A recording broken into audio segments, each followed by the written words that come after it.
saying it is exempted. What happened prior to 1st April 2015? Was it taxable? Now let me tell you one good story.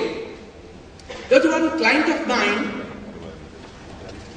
He was in the business of stamp cells. You know stamp cells, protecting stamp cells? Diagnosis, banking. During the pregnancy time, you take out the stamp cells, which you bank it and do diagnosis for the future protection of disease of the concerned boy or child. Are you aware of? Yes. You have seen SRI, life cell. Are you recalling? Okay. Whether this is healthcare service?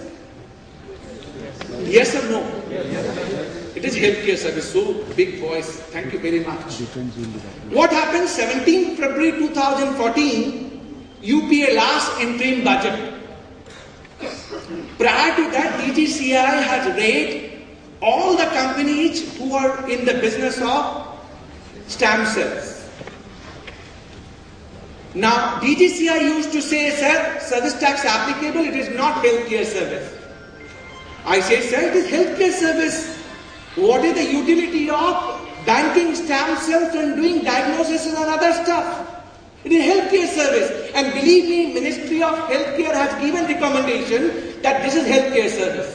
What DGCI authority told me, Bimal, where its mega exemption notification talks about, it is healthcare service. It is not talking about, I can't say. It is chargeable to service tax, you have to pay tax. And believe me, 17 February 2014, entry 40 got added in mega exemption notification. And the entry has granted exemption. I was so happy. I said, oh, I got relieved of now. Immediately I had taken the notification, went to the DGCI officer. I showed to DGCI officer, sir, मैंने कहा था ना, it is exempted. See, it is exempted. Then he asked me, Bimal, being so learned, I never thought of from your position. You are coming on which date, Bimal? I said 17 February 2014. And this notification applicable from this date?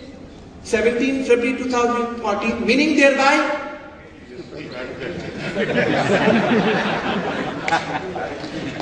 Meaning thereby it was applicable for the past period.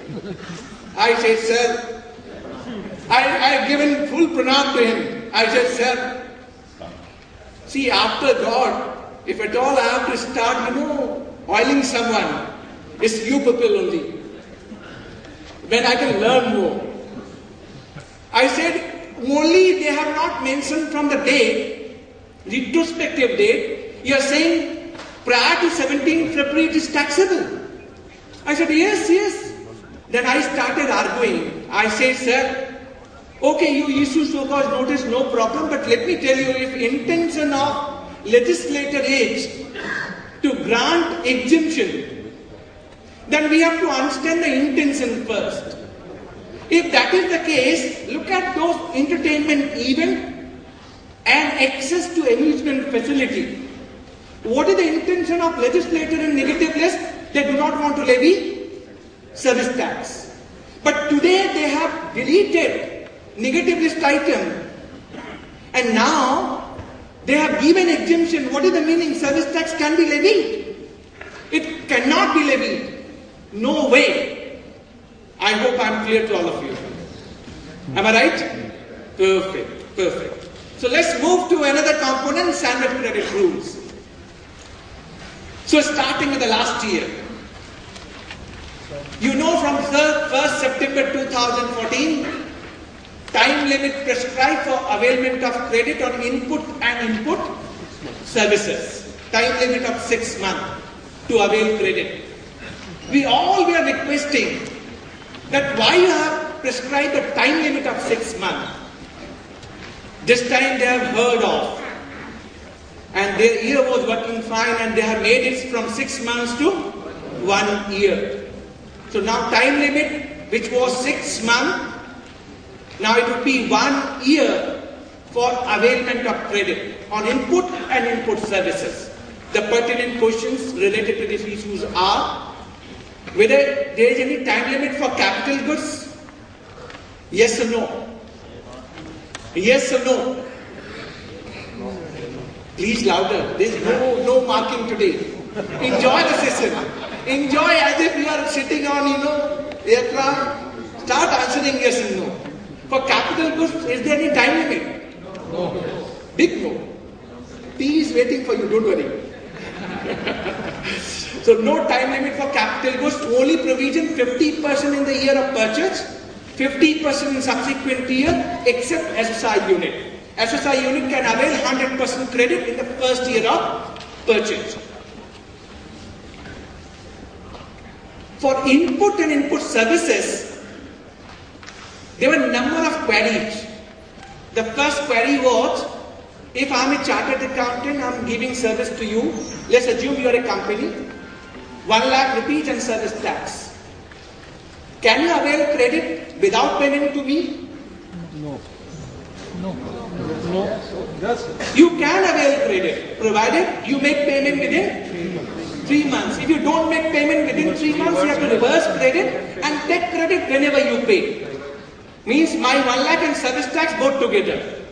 But question came, sir, after 6 months if I pay, whether I can avail credit? This was clarified by way of circular on 19th November 2014. Once you take credit and reverse credit, and subsequently you take credit, that is a case of re-credit taken. So credit is available. What about partial reverse charge?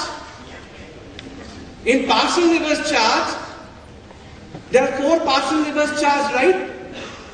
Renting of motor vehicle to carry passengers, supply of manpower, security services, and works contract services. So in case of partial reverse charge, let's say supply of manpower and security services, 25% is charged by provider, 75% to be paid by receiver. In case of partial reverse charge, provision was, you can't avail credit till the time you make payment to me. And that circular was silent for partial reverse charge. But now this standard credit rules has allowed, in case of partial reverse charge, if you are discharging your liability as a recipient, you can avail credit. Am I clear? When I'm discussing partial reverse charge, they have made changes in the reverse charge also. Supply of manpower and security services, which was in the partial reverse charge, it would be now 100% reverse charge. It is moving from partial reverse charge to 100% reverse charge, and conditions are same. If provider is an individual, firm, HUF, AOP, providing service to business entity registered as a body corporate, 100% reverse charge. Now, my next question to government. Sir, there were only 4. 2 you have taken out from partial to full. What happened to these 2 guys? All Fatela beta? Renting of motor vehicle and works contract, what wrong they have done with you? You could have made these 2 also 100% reverse charge to provide simplicity. Why only 2 are being considered, other 2 are not considered? No premise. Coming to standard once again back. Other changes they have done, I was asked some question during lunch break. In case of reverse charge, you have to pay service tax under reverse charge, right? And what would be requisite document for you to take credit under reverse charge? Tax challan. Let's say you make payment after 2 years. Can you avail credit? Yes or no? Yes or no? Answer is yes. Because date of issuance of requisite document under Rule 9 sub Rule 1. And for reverse charge, requisite document would be tax challan. The day you make payment, you are entitled to avail credit, right? Am I clear to all? So this time limit of 1 year should not be confused. Other changes they have done in standard credit rules. Let's say you are a principal manufacturer in Kolkata and you got job worker at Patna and you got supplier at Bhubaneswar. To avail credit, what was the provision under standard credit rules? You have to receive the input in your factory at Kolkata, then only you can avail the credit. And then you can take out the input to job worker at Patna. But they have done the changes now. And changes are, you can ask your supplier at Odisha, Bhubaneswar, to supply directly at Patna without getting material at Kolkata. So this is being relaxed. You can avail credit irrespective you have not received the material, provided you should receive back your intermediate product within 180 days. That is Rule 458 provision. Even the capital goods. For input and capital goods, the condition of receiving in your factory is done away. You can ask your supplier to supply directly to your job worker premises. Now, question comes, whether your job worker can also transfer to another job worker from Patna to Gaya, or only Patna. Please. He can, no problem. Provided you should get intermediate product within 180 days or capital goods within 2 years. That is being specified under Rule 45A. Now coming to Rule 5 of Standard Credit Rules. Rule 5 talks about refund on export of goods and export of services. Now they have included explanation in exported goods. And what is exported goods? Exported goods means goods which are meant to be taken outside India for export. Meaning thereby you cannot avail Rule 5 refund for deemed export. Under deemed export, your goods are not going out of custom frontier of India. It may be going to SEZ unit or it may be going to EOU. But you can't get the Rule 5 benefit henceforth because exported goods means goods which are meant to be exported outside India. Now they have done change in Rule 6 also. Non-excisable goods are included in the definition of final product and exempted goods. And why they have done this change? Any idea, please? Any idea? Please.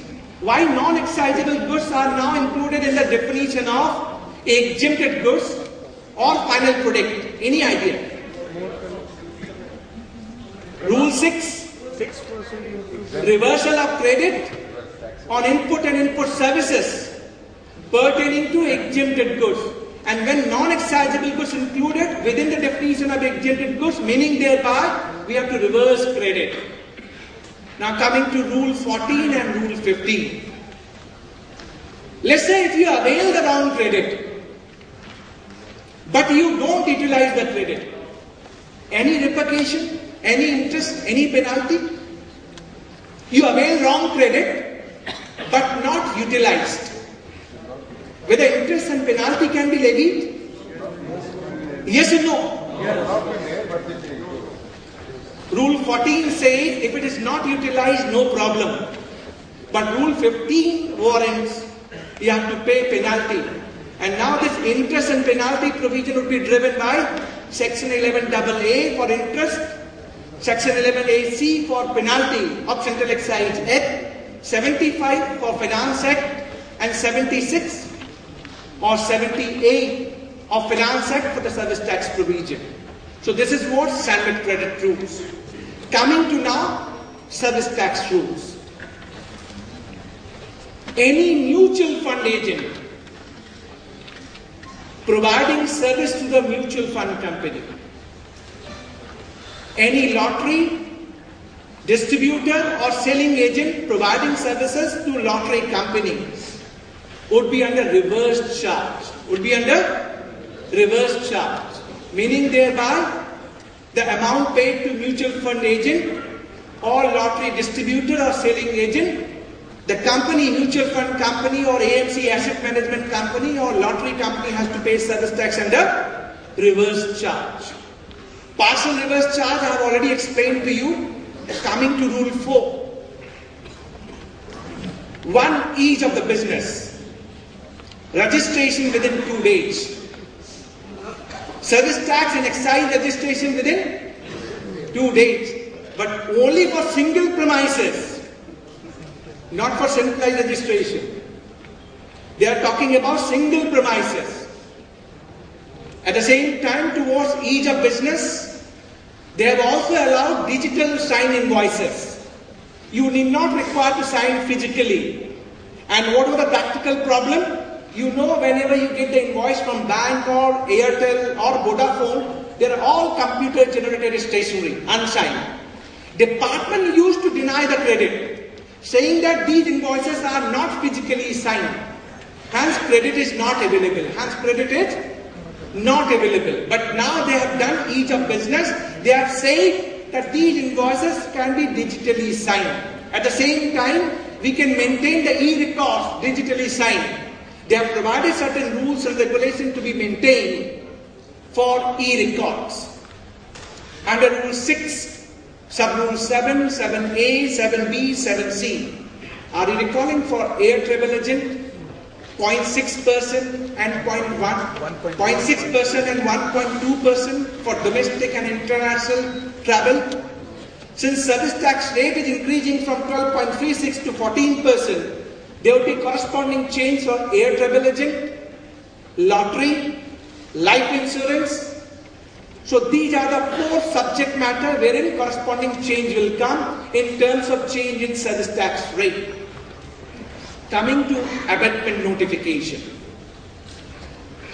Under abatement notification, they have provided uniformity. For transport of goods by rail, transport of passengers by rail, 30% taxable. Transport of goods by GTA, 25% taxable. Transport of goods by vessel in India, 40% taxable. Now this is made uniform. 30% taxable. Uniform, 30% taxable. With a condition, no credit on input services and capital goods. So first of all, GTA, which was taxable 25%, now will be taxable 30%. Transport of goods by rail, transport of passenger by rail, 30%. Earlier it was taxable, now also 30%. But previously they were entitled to avail credit on input services and capital goods, but now they cannot avail credit on input services and capital goods. Now transport of goods by vessel, which was 40%, now taxable 30%.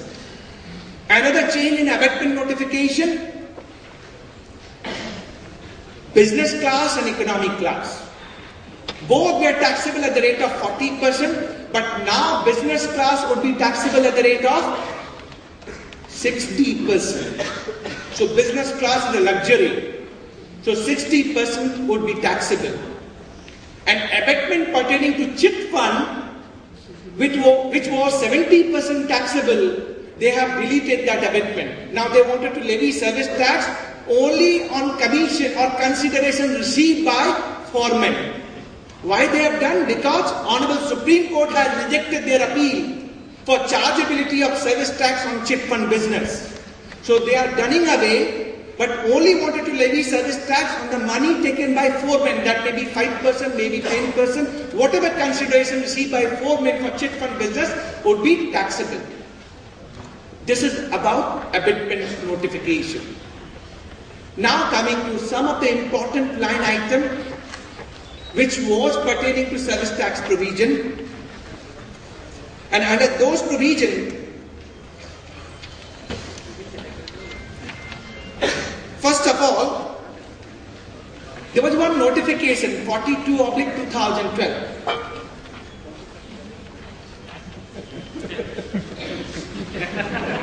Why you all are laughing? We all know.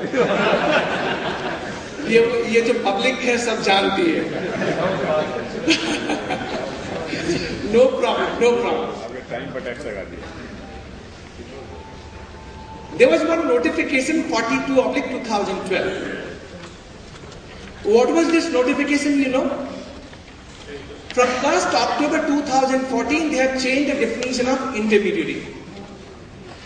And what was the change? If you are a commission agent in Kolkata providing services to foreign supplier outside India, and you are identifying prospective customers in India for foreign supplier, and then rating invoice to foreign supplier whether this is export of service or not. It was stated this is not export, location of service provider, Rule 9 of POP rules would be applicable. Similarly, if you are manufacturer exporter in India at Kolkata, having foreign commission agent at Korea to identify market prospective customer at Korea, and if you are taking services from this foreign commission agent, with a reverse charge applicable, answer is no, because location of service provider is Korea. Outside taxable territory, non-taxable territory. So 42/2012 was providing exemption up to 10% of FOB value, and this notification is redundant in lieu of intermediary definition got changed from 1st October 2014. Now coming to some portion of custom duty. Let me ask one question to all of you, whether there is any change in custom duty? Yes or no?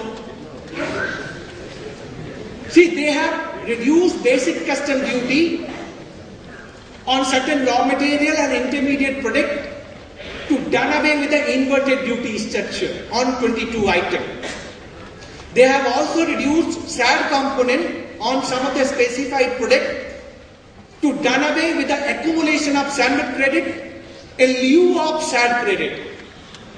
Apart from that, your average BCD is 10% only. So having 10%, whether custom duty has been increased, any idea? Believe me, it is increased. Reason is, if you import goods, you pay basic custom duty, you pay CVD, which is nothing but equivalent of excise duty, and there is no cess on CVD from 17th March 2012. But there is custom cess, which is calculated on BCD and CVD, and then you pay SAD. Now CVD, which is 12%, now increased to 12.5%, so there would be approximate increase in basic custom duty. Even the excise duty rate increased from 12.36 to 12.5%. There is not only 0.14% increase, there is a corresponding VAT increase also on that 0.14%. So effectively pricing for goods and pricing for services in lieu of change in service tax rate increase in the hands of consumer. Under custom duty, the practical problem which were, when manufacturer pay BCD, CVD, custom cess and SAD, they are entitled to avail credit of CVD and SAD, meaning thereby they can't take credit on BCD and custom cess. What about service provider? Service provider can take credit of only CVD, no SAD, meaning thereby BCD, custom cess and SAD is a cost in the hands of service provider. Now when they are talking about Make in India, and they are not making changes for done away the cascading, how we would be competitive? Make in India is not successful till the time we avoid double taxation. We avoid cascading. Cascading is existing in our indirect tax. I know BCD is being charged to provide level playing field in the country. But at the same time, we have to see that these taxes should not be cascading in the hands of manufacturer. If these are cascading, problem in terms of free trade agreement. What is happening? In free trade agreement, you can import the final product at a lower rate, but if you manufacture within the country, it is costing much.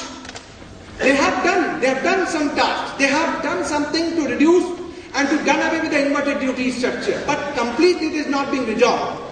What we need to see is in SANVED, there are if and buts within the definition of input and input service. We are repeatedly telling them that please simplify the definition of input service. Why credit is not available for construction, works contract, employee-related outdoor catering, group mediclaim? When you want to levy service tax on total item, Now you're tinkering with the state subject matter. Why can't you bring change in Sandbit rules? Swachh Bharat says can come, but no corresponding credit. Education says exempted, but no corresponding provision in Sandbit credit rules for cross-utilization. So there are a lot of Pandora box. But having said that, that is how we have seen 1986 Modbet, 1994 service tax, 2004 Sandbit, and we are growing. And having GST in pipeline, we all are looking for simplification and liberalization. But as I said, this budget has given no clarity. What would be rules and regulation for GST? What are the products would be coming in? What are the products going out? What would be revenue neutral rate? Only increasing service tax rate, keeping GST in mind. What about the goods taxes? So there are a lot of if and buts. But I'm of the view this was a balanced budget from indirect tax perspective. Honorable Finance Minister was having little choice because revenue coming from service sector around 50-60% of total GDP. He was having option to increase only service tax rate. That's the reason he has increased service tax rate. But with Swachh Bharat said no corresponding credit, he has opened up one more debate for the trade industry and commerce. If Swachh Bharat says comes in and rate becomes 16% and no corresponding credit, it will again add to cascading not only for service provider but to manufacturer as well. In turn, our goods and services prices will go up. So I have given my part of implication of indirect tax changes, Union Budget 2015. If anything left out, any query left out, my email ID numbers are around with you. You can definitely come back to me. And at the outset, let me thank Kolkata EIRC branch inviting me for this budget discussion. And I'm thankful to each one of you for your patient listening. Thank you. Thank you very much.